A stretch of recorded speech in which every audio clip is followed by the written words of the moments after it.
بسم اللہ الرحمن الرحیم رب زدنی علما۔ السلام علیکم ورحمۃ اللہ وبرکاتہ۔ محترم ناظرین، سیر علماء کرام میں آئیے ہم آپ کا استقبال کرتے ہیں، اور یہ سیر نمبر 80 پر 8 ہے۔ آج کے اس ویڈیو میں ہم معلوم کریں گے ایک مشہور و معروف مفسر امام قرطبی رحمہ اللہ کی مختصر سی زندگی۔ آپ کی کنیت ابو عبداللہ، مکمل نام محمد بن احمد بن ابی بکر ابن فرح الانصاری الخزرجی الاندلسی القرطبی۔ الاندلسی اس لیے کہ آپ وہاں رہے تھے، قرطبی کیونکہ آپ قرطبہ میں پیدا ہوئے۔ تاریخ پیدائش واضح نہیں ہے، 600 ہجری سے لے کر 610 ہجری تک میں پیدا ہوئے ہیں، یہ اندازہ ہے۔ قرطبہ سے مصر کی طرف منتقل ہو گئے، وہاں ایک گاؤں میں مکمل طور پر سکونت حاصل کر کے وہیں پر باقی زندگی گزار دی، حتیٰ کہ وفات بھی وہیں پائے ہیں۔ امام قرطبی رحمہ اللہ دینی اور عربی علوم کی طرف بچپن ہی میں بڑے شوق سے آگے بڑھے۔ صرف شوق سے ہی نہیں بلکہ بہت سے شوق لے کر آپ آگے بڑھے تھے۔ قرطبہ ہی میں عربی اور شعر سیکھنا شروع کیا، وہیں قرآن کریم، نحو، فقہ، قرات، یہ سب علوم جو ہے حاصل کرنے لگے، اور ابھی تک یعنی ان کی زندگی یہاں تک جو آئی ہے تو ابھی تک وہ اپنے والد کے سائے عاطفت میں پلے بڑھے اور تعلیم حاصل کیے تھے، لیکن 620 پر 7 ہجری میں ان کے والد صاحب کا انتقال ہو گیا، ان کے والد صاحب وفات پا گئے۔ ان کی زندگی متواضع تھی، ان کا گھرانہ مال کے لحاظ سے متوسط ضرور تھا، لیکن حسب و نسب کے اعتبار سے اعلیٰ ہی تھا، اور آپ نے اپنی تالیفات سے اپنے گھرانے کو اور بھی روشن اور پرنور کر دیا۔ قرطبہ میں اس وقت تک تھے جب تک کہ وہ باقی تھا، جیسے ہی سقوط قرطبہ ہوا آپ بھی 633 ہجری میں مشرق کی طرف چل پڑے۔ علم کو حاصل کرنا مقصود تھا، لہٰذا مصر کو منتخب کیے، کیونکہ وہاں علماء کی ایک بڑی جماعت موجود تھی، لہٰذا مصر پہنچے اور وہیں جم کر علماء سے استفادہ حاصل کرنے لگے۔ اب آئیے امام قرطبی رحمہ اللہ کے متعلق کچھ ذاتی اور صفاتی باتیں معلوم کرتے ہیں، اور آپ کی جو خوبیاں تھیں ان کو جو ہے واضح کرتے ہیں۔ نمبر 1، ان کا زہد و ورع۔ امام قرطبی رحمہ اللہ زاہد اور عابد تھے، یہی وجہ ہے کہ آپ مؤرخین کو ان کے زہد و ورع کے متعلق بات کرتے ہوئے دیکھیں گے، لکھتے ہوئے دیکھیں گے۔ ابن فرحون فرماتے ہیں کہ امام قرطبی رحمہ اللہ کے نیک بندوں میں سے تھے، زہد و ورع رکھنے والے علماء میں سے تھے، دنیا میں زیادہ دلچسپی نہ دکھانے والے بلکہ آخرت کی فکر کرنے والوں میں سے ایک تھے۔ خاص کر جب ہم ان کی تصنیفات پڑھتے ہیں تو ان کی کتابوں کا ایک صفحہ، ایک سطر، ایک جملہ ہمیں یہ شکایت کرتے دکھائی دیتا ہے، اور اس بات پر افسوس کرتے دکھائی دیتا ہے کہ دنیا میں فساد زیادہ ہے، دنیا میں حرام پھیلتے ہی جا رہے ہیں، دنیا میں واجبات سے دوری اختیار کی جا رہی ہے، اور محرمات میں خود کو ڈالا جا رہا ہے۔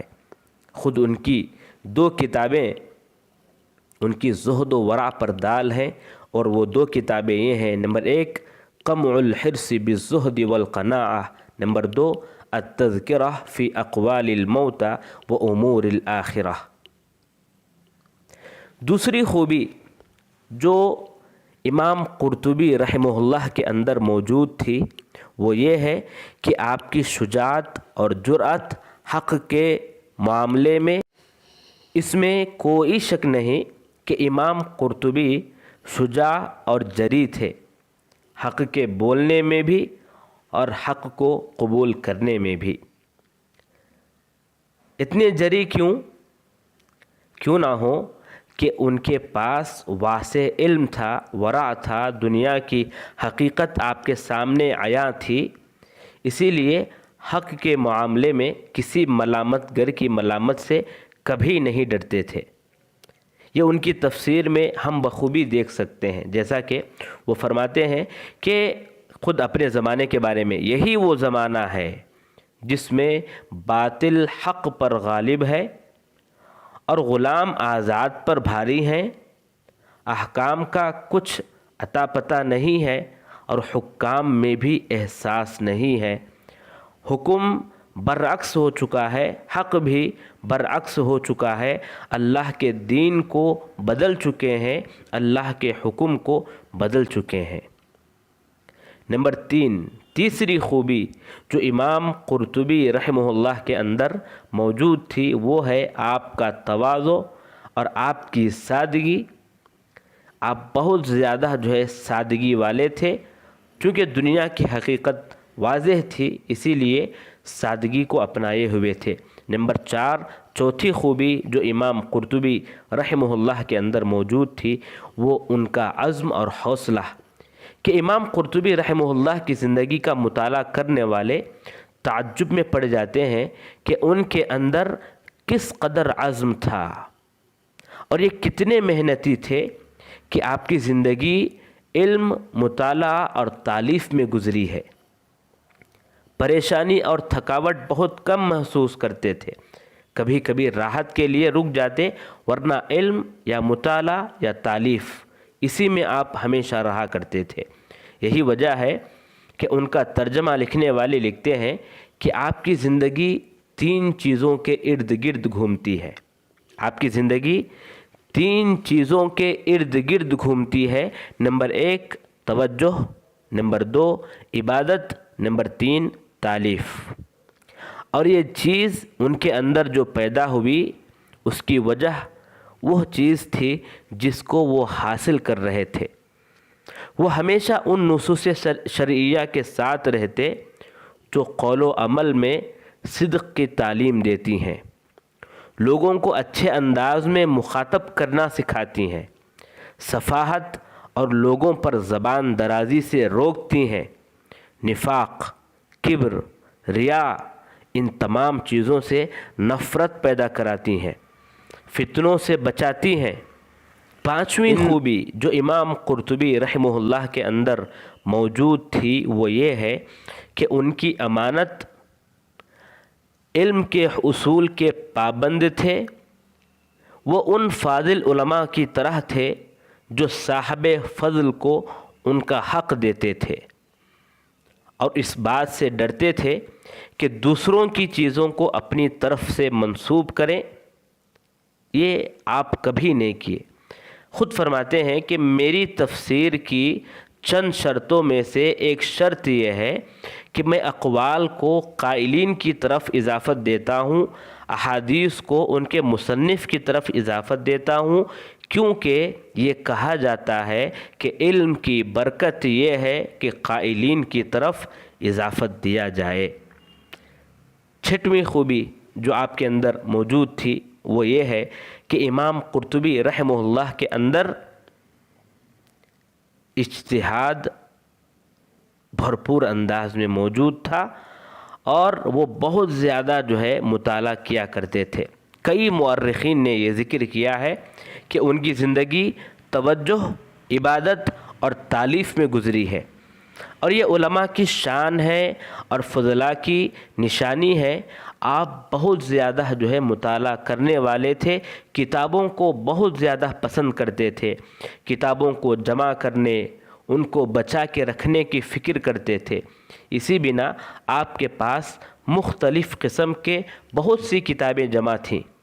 اگر کوئی آدمی صرف ان کی تفسیر میں مذکور حوالوں کو جمع کرنا شروع کرے تو اس کے پاس ایک لمبی فہرست تیار ہو جائے گی، بلکہ تعجب اس بات پر ہوتا ہے کہ مشرق و مغرب کی جو رہنے والے تھے ان کے آثار خود آپ کو ان کی تفسیر میں ملیں گے، پتہ نہیں وہ کہاں سے لائے تھے۔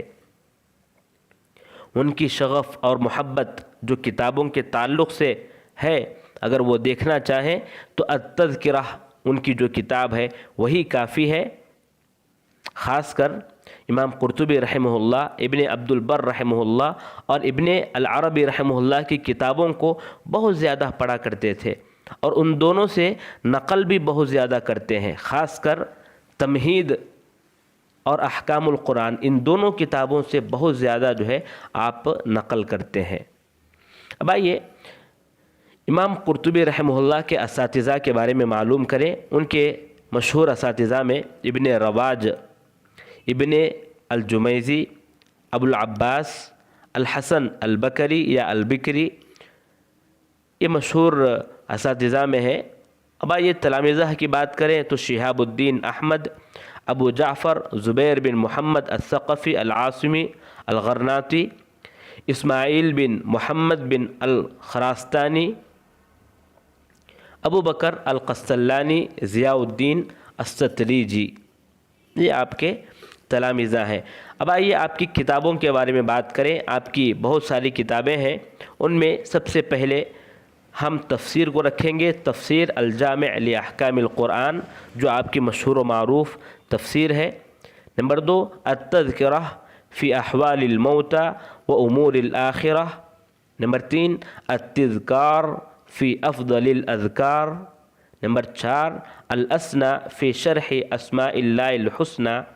نمبر 5 الاعلام بما فی دین النصارى من المفاسد والاوہام واظہار محاسن دین الاسلام۔ نمبر 6 قمع الحرص بالزہد والقناعہ ورد ذل السوال بالکسب والصناعہ۔ اب یہ امام قرطبی رحمہ اللہ کی جو تفسیر ہے اس کا منہج کیا ہے، اس کے بارے میں مختصر طور پر جانتے ہیں۔ امام قرطبی رحمہ اللہ نے سب سے پہلے مقدمہ ذکر کیا۔ مقدمے میں قرآن کے فضائل بیان کیے، اس کو اٹھانے کے آداب بیان کیے، اور پڑھنے والا کن آداب کا خیال رکھے اس کو واضح کیا۔ پھر مقصد بیان کیا کہ میں آخر اس تفسیر کو کیوں لکھا ہوں۔ اس کے بعد اس تفسیر میں امام قرطبی رحمہ اللہ نے امانت سے کام لیا، اپنے اسلاف سے استفادہ کیا، اور قول کے ساتھ قائل کا ذکر بھی جو ہے کر دیا۔ ایسا نہیں کہ دوسروں کے اقوال کو اپنی طرف منسوب کیا ہو، یا آپ ان کی تفسیر میں نہیں پائیں گے۔ وہ تفسیر میں احادیث بیان کرتے ہیں، سلف کے اقوال بیان کرتے ہیں، اور اس کو سمجھنے کے لیے دیگر جو وسیلے ہیں اس کو بھی اپناتے ہیں، اور ان کو بھی جو ہے واضح کر کے آیت کو سمجھانے کی کوشش کرتے ہیں۔ تفسیر میں قرآن کی تعبیر، اس کی گہرائی اور اس کی منزلت بیان کرتے ہوئے قراءات کی شکل میں، اعراب کی شکل میں ان کا بھی تذکرہ کر دیتے ہیں۔ چند آیتوں کی تفسیر ابواب کی شکل میں کرتے ہیں۔ ایک مثال میں یہاں پر سمجھا دوں تو سورہ فاتحہ ہے، تو امام قرطبی رحمہ اللہ یوں کرتے ہیں کہ سورہ فاتحہ یہ 4 ابواب پر مشتمل ہے۔ پہلا باب اس کی فضیلت اور اس کے ناموں کے متعلق ہے، اس میں 7 مسائل ہیں، پھر وہ 7 مسائل ذکر کر دیتے ہیں۔ دوسرا باب اس کے نزول کے بارے میں اور اس کے احکام کے بارے میں، اور اس میں 20 مسائل ہیں اور وہ مسائل ذکر کرتے ہیں۔ نمبر 3 تیسرا باب آمین کے بارے میں، اس میں 8 مسائل ہیں، وہ مسائل ذکر کرتے ہیں۔ چوتھا باب سورہ فاتحہ میں موجود قراءات اعراب کے متعلق، اس میں 36 مسئلے ہیں اور ان مسئلوں کو بیان کرتے ہیں۔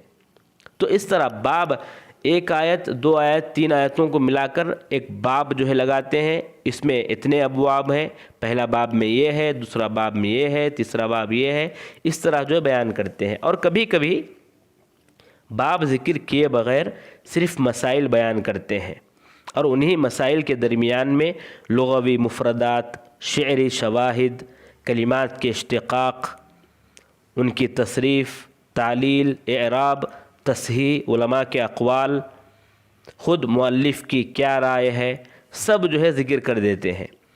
احادیث کی تخریج کرتے ہیں، اگر حدیث بیان کرتے ہیں تو اس کی تخریج کر دیتے ہیں، متن اور سند کے لحاظ سے بھی بات کرتے ہیں، قبول اور رد کے لحاظ سے بھی بات کرتے ہیں، اسباب نزول ذکر کرتے ہیں، قرات اور لغات، وجہ اعراب بھی بیان کرتے ہیں، غریب الفاظ کے معنی بیان کرتے ہیں، فقہا کے اقوال بیان کرتے ہیں، سلف کے اقوال، خلف کے اقوال، اور ما قبل تفسیروں سے استفادہ کر کے بیان کرتے ہیں، ان سے مناقشہ کرتے ہیں۔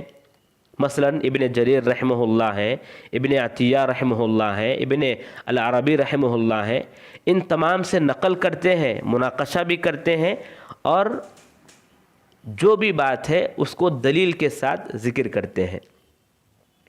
اخبار مورخین بیان کرتے ہیں، قصص مفسرین بیان کرتے ہیں، اپنی کتاب میں اسرائیلیات بھی لائے ہیں لیکن بہت کم لائے ہیں، فلاسفہ، معتزلہ، صوفی اور اس طرح کے جو دیگر فرقے ہیں ان تمام پر رد بھی کرتے ہیں، مذاہب ائمہ بھی ذکر کرتے ہیں، مناقشہ بھی کرتے رہتے ہیں، لیکن اپنے مذہب کو بتانے میں، یعنی وہ مالکی مسلک کے تھے، لیکن اپنے مسلک کو بتانے میں کبھی بھی تعصب سے کام نہیں لیے ہیں۔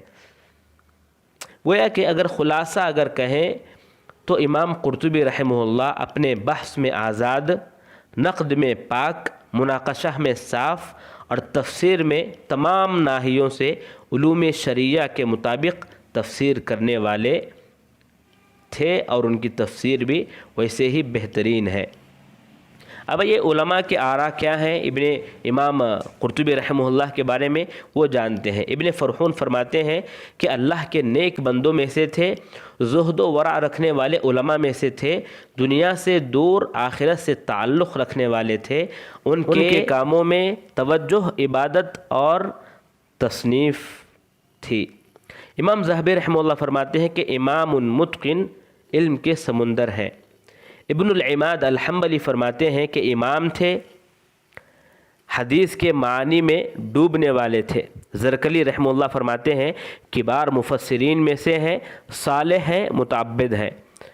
اب آئیے علماء کے آراء، ان کے مؤلفات کے بارے میں کیا ہیں وہ جانتے ہیں۔ امام ذہبی رحمہ اللہ فرماتے ہیں کہ ان کے مفید تصانیف ہیں جو ان کی کثرت اطلاع اور بہترین فضل کی گواہی دیتی ہیں، ان کی تفسیر بہترین ہے، اور ان کی کتابیں الاسنا فی الاسماء الحسنى اور تذکرہ وغیرہ ان کی امامت، ذہانت اور کثرت اطلاع پر دال ہے۔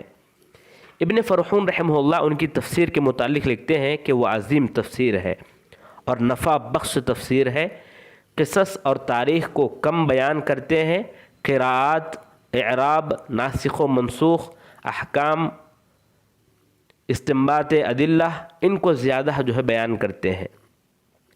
التذکار فی افضل الاذکار، اس کتاب کے متعلق فرماتے ہیں کہ یہ امام نووی رحمہ اللہ کی جو کتاب ہے التبیان، اس کے مطابق ہے، لیکن یہ کتاب زیادہ مکمل اور علم سے بھرپور ہے۔ اور اسی طرح قمع الحرص بالزہد والقناعہ، اس کے بارے میں لکھتے ہیں کہ یہ اپنے موضوع میں، اپنے باب میں سب سے بہترین کتاب ہے۔ اب آئیے آخری بات کریں کہ آپ 670 پر 1 ہجری میں وفات پائے۔ انا للہ و انا الیہ راجعون۔ اللہ آپ کی خدمات کو قبول فرمائے اور جنت الفردوس میں جگہ عطا فرمائے، آمین یا رب العالمین۔